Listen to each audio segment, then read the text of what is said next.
നമുക്ക് പാലക്കാട്ടേക്കൊന്ന് പോകാം. പാലക്കാട്ട് ഇന്നാണ് പോത്തുണ്ടി ഇരട്ടക്കൊലപാതക കേസിലെ ശിക്ഷാവിധി.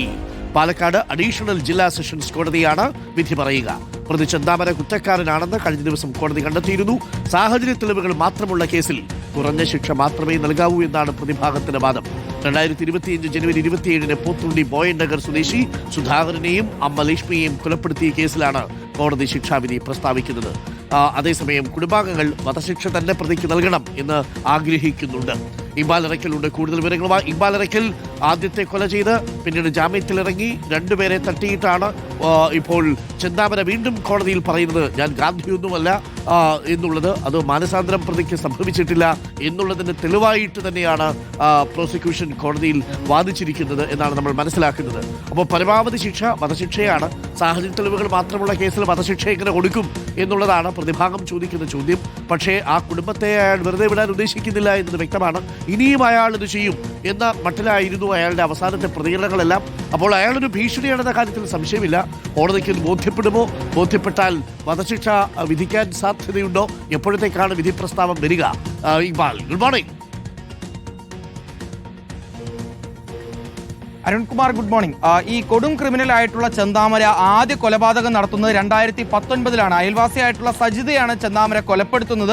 അതും ഒരു സംശയത്തിന്റെ പേരിൽ തന്റെ കുടുംബം വിട്ടുപോയത് സജിതയാണ് എന്നുള്ള സംശയമായിരുന്നു ചെന്താമരയ്ക്കുണ്ടായിരുന്നത്. ക്രൂരമായി അവരെ കൊലപ്പെടുത്തിയ സജിത കൊലപാതക കേസിൽ ചെന്താമരയ്ക്ക് കഴിഞ്ഞ വർഷം കോടതി ശിക്ഷ വിധിച്ചത് ഇരട്ട ജീവപര്യന്തമായിരുന്നു. അന്ന് ഈ ശിക്ഷ വിധിക്കുമ്പോൾ കോടതി പറഞ്ഞിരുന്നത് ഈ സജിത കൊലപാതക കേസ് അപൂർവങ്ങളിൽ അപൂർവമല്ലാത്ത കേസാണ്. മാത്രമല്ല ഈ കൊലപാതകം നടത്തുന്നതിന് മുമ്പ് ചെന്താമരയുടെ പേരിൽ യാതൊരു രീതിയിലുള്ള കുറ്റകൃത്യങ്ങളും റിപ്പോർട്ട് ചെയ്തിട്ടില്ല എന്നുള്ളതായിരുന്നു. അന്ന് ഈ സജിത കൊലക്കേസിൽ പ്രതിക്ക് ഇരട്ട ജീവപര്യന്തം ശിക്ഷ വിധിച്ച അതേ കോടതിയാണ് ഇപ്പോൾ ചെന്താമരയുടെ ഈ ഇരട്ട കൊലപാതക കേസിലും ശിക്ഷ വിധിക്കാൻ വേണ്ടി പോകുന്നത്.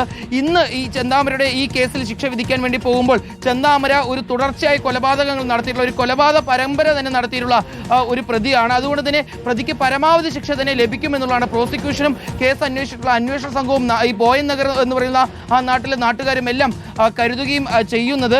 പ്രതിക്ക് പരമാവധി ശിക്ഷ തന്നെ നൽകണമെന്നുള്ളതായിരുന്നു പ്രോസിക്യൂഷൻ പറഞ്ഞത്. കാരണം പ്രതി കോടതിയിൽ വെച്ച് ഉൾപ്പെടെ വലിയ രീതിയിൽ കൊലവിളി നടത്തിയിട്ടുള്ള ഒരാളാണ്.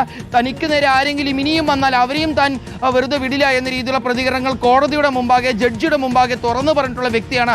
അയാൾക്ക് മാനസാന്തരപ്പെടാൻ യാതൊരു രീതിയിലുള്ള സാധ്യതയുമില്ല എന്നുള്ളത് ജില്ലാ പ്രൊബേഷൻ ഓഫീസർ തന്നെ റിപ്പോർട്ട് നൽകിയിട്ടുള്ളതാണ്. അയാളെ ഇനിയും പുറത്തു വിട്ടാൽ അല്ലെങ്കിൽ പുറത്തിറങ്ങാൻ എന്തെങ്കിലും ഒരു അവസരം അയാൾക്ക് നൽകിയാൽ ഒരുപാട് ജീവനുകൾക്ക് അതൊരു ആപത്തുണ്ടാക്കും. ഒരു സമൂഹ വിപത്താണ് ചെന്താമര. അതുകൊണ്ട് തന്നെ അയാൾക്ക് പരമാവധി ശിക്ഷയായിട്ടുള്ള വധശിക്ഷ തന്നെ നൽകണം എന്നുള്ളതായിരുന്നു പ്രോസിക്യൂഷൻ കോടതിയെ അറിയിച്ചിട്ടുള്ളത്. സാഹചര്യ തെളിവുകൾ മാത്രമുള്ള കേസാണെങ്കിലും കൃത്യമായി തന്നെ ശക്തമായിട്ടുള്ള ശാസ്ത്രീയ തെളിവുകൾ ചെന്താമരയ്ക്കെതിരായിട്ടുണ്ട്. അതെല്ലാം പ്രോസിക്യൂഷന് ഹാജരാക്കാൻ സാധിച്ചു. അതുകൊണ്ട് തന്നെയാണ് ഈ കേസിൽ പ്രതി ചെന്താമര കുറ്റക്കാരനാണെന്ന് പാലക്കാട് അഡീഷണൽ ജില്ലാ സെഷൻസ് കോടതി 4 കണ്ടെത്തുകയും ചെയ്തിട്ടുള്ളത്. ഏതായാലും ചെന്താമരയ്ക്ക് ലഭിക്കാൻ വേണ്ടി പോകുന്നത് വധശിക്ഷയാണോ ഇല്ലേ എന്നുള്ളത് നോക്കുകയാണ്. ഏതായാലും പോത്തുണ്ടിയിലെ ബോയൻ നഗറിലെ കുടുംബങ്ങൾ ഉൾപ്പെടെ. പക്ഷെ പ്രതിഭാഗം പറയുന്നത് യാതൊരു രീതിയിലും ഈ കൊലപാതകം പ്രതി ചെയ്തു എന്ന് കാണുന്ന നേരിട്ടുള്ള ഒരു സാക്ഷിയുമില്ല. സാഹചര്യ തെളിവുകൾ മാത്രമുള്ള ഒരു കേസാണ്. മാത്രമല്ല ഈ പ്രതി കുറ്റബോധമുള്ള ഒരു പ്രതിയാണ്. അതുകൊണ്ട് തന്നെ അയാൾക്ക് പരമാവധി ശിക്ഷ നൽകരുത്, പരമാവധി കുറഞ്ഞ ശിക്ഷ മാത്രമേ നൽകാൻ പാടുകയുള്ളൂ എന്നുള്ളതാണ് പ്രതിഭാഗം അഭിഭാഷകനായിട്ടുള്ള ജേക്കബ് മാത്യു പറഞ്ഞത്. പക്ഷേ ചെന്താമര കൊലപ്പെടുത്തിയിട്ടുള്ള ഈ സുധാകരന്റെയും സജിതയുടെയും മക്കൾ, അതുപോലെ പോത്തുണ്ടിയിലെ ബോയൻ നഗറിലെ ഓരോ കുടുംബങ്ങളും ആവശ്യപ്പെടുന്നത് തങ്ങൾക്ക് പേടിയുണ്ട്, രാത്രിയിൽ പുറത്തിറങ്ങി നടക്കാൻ കഴിയുന്നില്ല, ഒന്ന് മനസമാധാനത്തോടെ ഉറങ്ങാൻ കഴിയുന്നില്ല. ഈ പ്രതി ചെന്താമര വീണ്ടും തങ്ങളുടെ നാട്ടിലേക്ക് വരാൻ എന്തെങ്കിലും ഒരു അവസരം ഉണ്ടായാൽ തങ്ങളുടെ എല്ലാം ജീവനെടുക്കും. കാരണം ഒരു സംശയത്തിന്റെ പുറത്ത് ഒരേ കുടുംബത്തിൽ 3 പേരെ കൊലപ്പെടുത്തിയ വ്യക്തിയാണ്. ഇനി അയാളെ പുറത്തേക്ക് വിട്ടാൽ അയാൾ വീണ്ടും അതേ കൊലക്കത്തിയുമായി പുറത്തിറങ്ങും. അത് ഒരുപാട് ജീവനുകൾക്ക് ഭീഷണിയാണ്. കാരണം പുഷ്പ എന്ന് പറയുന്ന സാക്ഷി, അതുപോലെ തന്നെ ശിവരാജൻ എന്ന് പറയുന്ന സാക്ഷി, അവർക്കെല്ലാം ചെന്താമരയിൽ നിന്ന് ഭീഷണി ഉണ്ട് എന്നുള്ളത് പ്രോസിക്യൂഷൻ കഴിഞ്ഞ ദിവസം തന്നെ കോടതി അറിയിച്ചാണ്. ഏതായാലും അതെല്ലാം പരിഗണിച്ചുകൊണ്ടുള്ള ഒരു ശിക്ഷാവിധിയായിരിക്കും പാലക്കാട് അഡീഷണൽ ജില്ലാ സെഷൻസ് കോടതിയിലെ ജഡ്ജായിട്ടുള്ള കെന്നത്ത് ജോർജ് പുറപ്പെടുവിക്കുക എന്നുള്ളതാണ് മനസ്സിലാക്കുന്നത്. അപ്പോൾ പാലക്കാട് നിന്നും പോത്തുണ്ടി വിധി പ്രിയപ്പെട്ട പ്രേക്ഷകർക്ക് ആദ്യം റിപ്പോർട്ടർ TV നൽകും. അപ്പോൾ കാത്തിരിക്കൂ. വധശിക്ഷയോ ജീവപര്യന്തമോ എന്താണ് വരാൻ പോകുന്നത് എന്നുള്ളതാണ് നമുക്കറിയേണ്ടത്. വധശിക്ഷ വേണമെന്ന് കുട്ടികൾ പറയുന്നു. കുട്ടികൾ അത്രത്തോളം ഭയന്നു പോയിട്ടുണ്ട് ഈ ചെന്താമര എന്നൊരു കൊടും കുറ്റവാളി. ഒരു തരുമ്പും അയാളിലില്ല കേട്ടോ. സ്നേഹത്തിൻ്റെയോ കാരുണ്യത്തിൻ്റെയോ അനുഭൂതിയോ ഈ സഹാനുഭൂതിയുടെയോ ഒന്നും. പകരം ഈ മൊത്തം വൈരാഗ്യമാണ്. എന്താ പറയുക, നമ്മൾ ഈട്ടിയാൽ കൂടാത്ത ഈ നേർപ്പിക്കാനാവാത്ത പകയും വിദ്വേഷവും കൊണ്ട് നടക്കുന്ന ഒരാൾ, അശ്വത്ഥാമാവിനെ പോലെ അല്ലേ എന്നൊക്കെ നമ്മൾ പറയാറുണ്ട് പലപ്പോഴും. അതേപോലെ ഒരു ഈർഷ്യയുമായിട്ടാണ് അയാൾ ഇപ്പോഴും നടക്കുന്നത്. ഇപ്പോഴും അയാൾ വെല്ലുവിളിക്കുന്നത് ആ കുട്ടികളെ കൊണ്ട് തീർക്കും എന്നാണ്.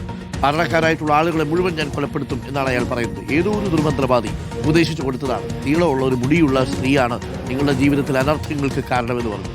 ഇയാൾ പോയി തൊട്ടപ്പുറത്ത് നീളമുള്ള മുടി ഉള്ള കക്ഷിയെ കണ്ടെത്തുന്നു, അവരെ കൊലപ്പെടുത്തുന്നു, തിരിച്ചിറങ്ങി അവരുടെ ഭർത്താവിനെയും അമ്മയും കൊലപ്പെടുത്തുന്നു. 3 കൊലപാതകങ്ങൾ നടത്തിക്കഴിഞ്ഞ പ്രതിയാണ്. ഒരു മാനസാന്തരവും ഈ നിമിഷം വരെ അയാൾക്ക് സംഭവിച്ചിട്ടില്ല.